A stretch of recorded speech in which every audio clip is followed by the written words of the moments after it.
Lesson में देखा elasticity क्या होता है या elastic behaviour of the material क्या होता है, इलास्टिसिटी को इंट्रोड्यूस किया था और इस कोर्स का ओवरव्यू देखा था। आज के इस लेसन में हम इसमें टॉपिक में आगे बढ़ेंगे और स्ट्रेस एंड स्ट्रेन को डिफाइन करेंगे और उसमें हम जितने भी जो मेन स्ट्रेस एंड स्ट्रेन हम इस टॉपिक में पढ़ने वाले हैं उनके बारे में बात करेंगे, जिनमें से पहली होगी लॉन्गिट्यूडनल स्ट्रेस एंड स्ट्रेन, दूसरी होगी shear stress and strain and third होगी वॉल्यूमेट्रिक स्ट्रेस एंड स्ट्रेन। इन तीनों को मैं यहाँ पे डिफाइन करूँगा, इनके बारे में एक बार और बात करेंगे लास्ट में जाके, लेकिन तीनों को डिफाइन तो मैं अभी कर दूंगा। तो सबसे पहले देखते हैं स्ट्रेस एंड स्ट्रेन में बार बार यूज़ कर रहा हूँ, इनका मतलब क्या है, इनका मीनिंग क्या है, ये है क्या चीज़, what is stress and what is strain.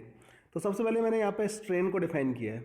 तो स्ट्रेन क्या होती है, जब भी आप एक डिफॉर्मिंग फोर्स लगाओगे तो डिफॉर्मिंग फोर्स बॉडी की शेप को डिफॉर्म करेगा। बॉडी की जो डायमेंशंस है ना, डायमेंशन मतलब उसकी साइड्स, लेंथ वगैरह या जो भी है एरिया वगैरह, उसकी बॉडी की शेप को डिफॉर्म कर देगा। तो डिफॉर्मिंग फोर्स जब शेप को डिफॉर्म कर देगा तो बॉडी की डायमेंशंस में चेंज आ जाएगा, और जो चेंज आया है बॉडी की डायमेंशंस में, ratio of the change in the dimensions to the original dimension is called strain.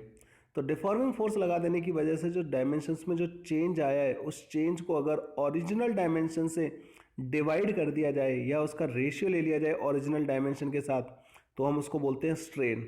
तो स्ट्रेन क्या होता है, the ratio of the change in dimension to the original dimension is called strain. तो strain के लिए symbol जो use किया जाता है वो ई यूज़ किया जाता है, और स्ट्रेन होती है change in dimension divided by original dimension.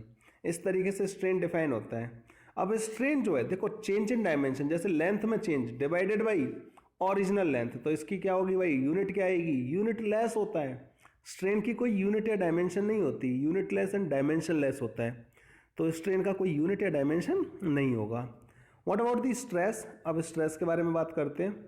तो जो स्ट्रेस होती है ना, जैसे डिफॉर्मिंग फोर्स लगाया आपने, डिफॉर्मिंग फोर्स मतलब कोई भी चीज़ जो है शेप को डिफॉर्म करने की कोशिश कर रही है, तो डिफॉर्मिंग फोर्स की वजह से एक रिफॉर्मिंग फोर्स डेवलप हो जाता है बॉडी के अंदर, जो डिफॉर्मिंग फोर्स को अपोज कर रहा होता है। जैसे हमारी रियल लाइफ में भी ऐसा होता है, हमारी रियल लाइफ में भी स्ट्रेस आती है ना, तो स्ट्रेस किसी ना किसी एक्सटर्नल कॉज की वजह से होती है। कोई ना कोई चीज़ हमें डिस्टर्ब कर रही होती है, वो हमारे माइंड को डिफॉर्म करना चाह रही होती है, हमारे माइंड पे कंट्रोल करना चाह रही होती है, वो बाहर वाली चीज़ हमारे माइंड को अफेक्ट कर रही होती है, तो हमारा माइंड उसके अगेंस्ट एक्ट कर रहा होता है और हमारा माइंड स्ट्रेस लेना स्टार्ट कर देता है।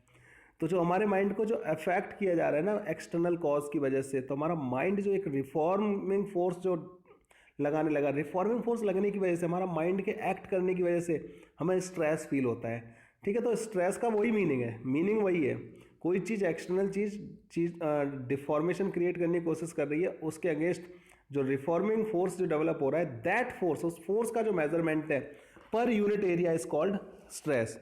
It is the reforming force developed per unit area. तो बॉडी के पर यूनिट एरिया में, per unit cross section area में जो रिफॉर्मिंग फोर्स डेवलप होता है, पर यूनिट एरिया जो रिफॉर्मिंग फोर्स डेवलप हुआ है, उसको क्या बोलते हैं, हम स्ट्रेस बोलते हैं। नॉर्मल कंडीशन में जब आपने कोई डिफॉर्मिंग फोर्स नहीं लगा रखा है, तो जो मॉलिक्यूल्स के बीच के जो बॉन्ड होते हैं ना, उनमें कोई टेंशन वेंशन नहीं आ रखा होता, वो नॉर्मल स्टेट में होते हैं, और आप नेट फोर्स देखोगे तो जीरो आएगा मॉलिक्यूल पे। लेकिन जब आप डिफॉर्मिंग फोर्स लगाते हो तो उन बॉन्ड्स में स्ट्रेस आ जाता है, उन बॉन्ड्स में टेंशन डेवलप हो जाता है। अब वो टेंशन टेंसाइल हो सकता है, कंप्रेसिव हो सकता है, लेकिन बॉन्ड्स में टेंशन आ जाता है। दो मॉलिक्यूल के बीच के सेपरेशन को बढ़ाने की कोशिश करोगे तो ये बॉन्ड जो है एक स्प्रिंग की तरह जो बिहेव कर रहा था, उसमें कुछ टेंशन डेवलप हो जाएगा। टेंशन डेवलप होने की वजह से वहाँ पे ऐसे बहुत सारे पेयर होंगे, उन सारे के सारे पेयर में टेंशन डेवलप हो गया, तो आप किसी भी क्रॉस सेक्शन पे देखोगे ना, तो उस क्रॉस सेक्शन पे नेट एक साइड वाला क्रॉस सेक्शन जो है, जैसे कोई क्रॉस सेक्शन लिया तो इधर वाले मॉलिक्यूल इधर वाले मॉलिक्यूल्स पे फोर्स लगा रहे होंगे, एक टेंशन डेवलप हो गया होगा यहाँ वाले रीजन में। उस टेंशन को पर यूनिट एरिया क्या बोलते हैं, हम स्ट्रेस बोलते हैं। तो it is the reforming force developed per unit area, और इसको स्ट्रेस बोला जाता है। तो स्ट्रेस क्या होगा भाई, reforming force, force divided by area. तो स्ट्रेस का जो यूनिट होगा, ऐसा यूनिट वो होना चाहिए न्यूटन पर मीटर स्क्वायर, न्यूटन पर मीटर स्क्वायर या फिर पास्कल, इसकी यूनिट होती है पास्कल। तो प्रेशर की जो डायमेंशन होती है ना, और यूनिट जो होती हैं, वही स्ट्रेस की डायमेंशन एंड यूनिट होती हैं। तो स्ट्रेस एंड स्ट्रेन मैंने यहाँ पे डिफाइन कर दिया, दोनों को डिफाइन कर दिया। अब सबसे पहले हम बात करेंगे लॉन्गिट्यूडिनल स्ट्रेस एंड स्ट्रेन के बारे में। ठीक है, सबसे पहले लॉन्गिट्यूडिनल या लीनियर बोल सकते हैं, लीनियर स्ट्रेस एंड स्ट्रेन।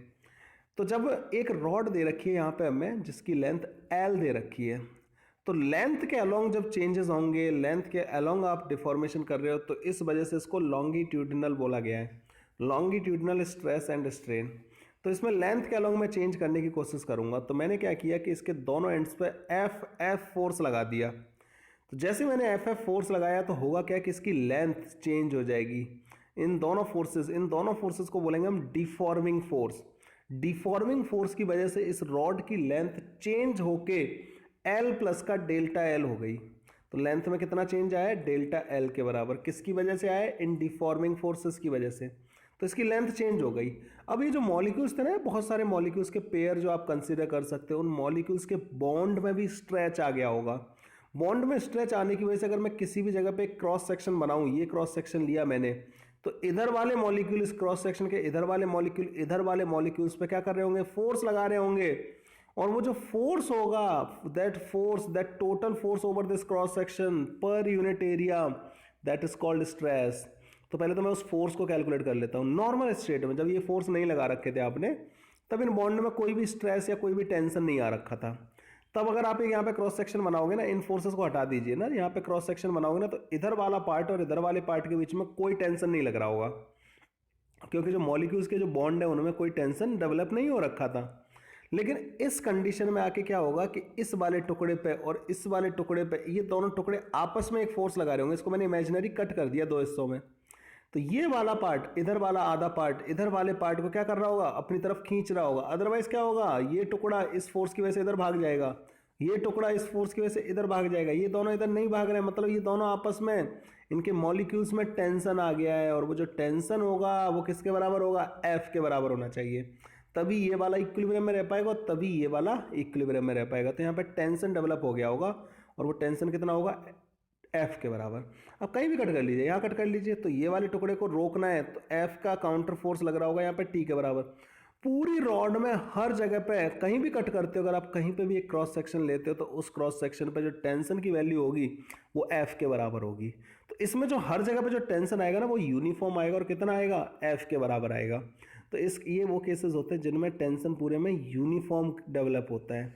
तो पहले तो हम स्ट्रेन को डिफाइन कर लेते हैं। तो स्ट्रेन यहाँ पे आ जाएगा delta L. Change in dimension कितना हुआ है, लेंथ पहले इसकी एल थी, अब डिफॉर्मेशन के बाद लेंथ हो गई है इसकी एल प्लस का डेल्टा एल के बराबर। तो स्ट्रेन आ गया delta L divided by L के बराबर। Unit and dimension less physical quantity होता है स्ट्रेन। देखो delta L divided by L, दोनों की डायमेंशन सेम आएगी ना, ऊपर नीचे, इस वजह से डायमेंशन लेस हो जाएगा, ना ही इसकी कोई यूनिट होती है। तो लॉन्गिट्यूडिनल स्ट्रेन जो आया वो हमारे पास delta L divided by L के बराबर आ गया। तो लेंथ में चेंज हुआ है ना, दैट लेंथ में चेंज डिवाइडेड बाई लेंथ, हमारे पास स्ट्रेन आ गई, स्ट्रेन आ चुकी है।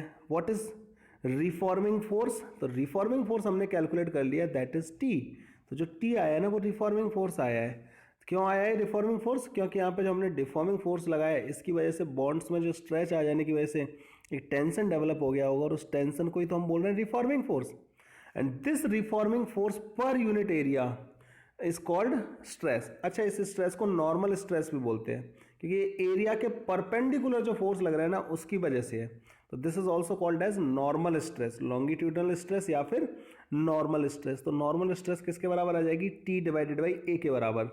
टी की वैल्यू क्या है, एफ डिवाइडेड बाई ए के बराबर। तो इस क्रॉस सेक्शन पे जो स्ट्रेस आई वो एफ अपॉन ए आई। आप यहाँ पे अगर क्रॉस सेक्शन बनाओगे, वहां पे भी कितना स्ट्रेस आएगा, एफ अपॉन ए के बराबर। यहाँ बनाओगे एफ अपॉन ए के बराबर। पूरी रॉड में कहीं पे भी कोई भी क्रॉस सेक्शन ले लीजिए, जो टेंशन डेवलप्ड है हर जगह पे वो सेम है, और वो एफ के बराबर है। इस वजह से पूरी रॉड में जो स्ट्रेस डेवलप हुआ है वो यूनिफॉर्म हुआ है। तो पूरी रॉड में एक यूनिफॉर्म स्ट्रेस होगा, और स्ट्रेस की वैल्यू जो होगी वो एफ अपॉन ए के बराबर होगी।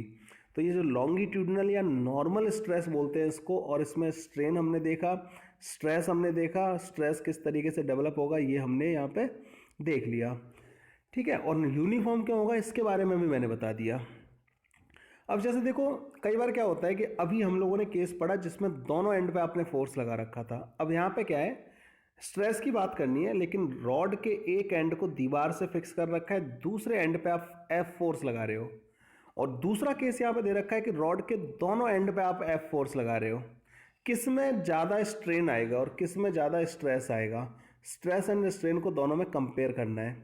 तो देखो इस वाले केस और इस वाले केस में कोई डिफरेंस नहीं है, they both are same cases. ये वाला केस और ये वाला केस क्या है, दोनों सेम केस हैं।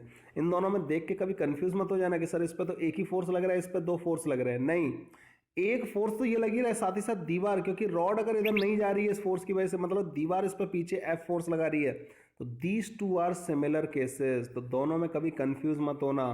तो अगर आप एफ फोर्स लगा रहे हो तो यहाँ पे आप इसको कट करोगे, तो कट करने के बाद एक टुकड़ा बना ये, इस पे एफ फोर्स इधर लग रहा है, तो ये टुकड़ा अगर कहीं नहीं जा रहा है तो इस पे इसका पड़ोसी इसको खींच रहा होगा, तो यहाँ पे टेंशन लग रही होगी, और टेंशन जो होगी वो एफ के बराबर आएगी। तो इसमें भी जो टेंशन डेवलप होगा ना वो एफ के बराबर होगा, और इसमें भी जो टेंशन डेवलप होगा हर जगह पे वो एफ के बराबर होगा।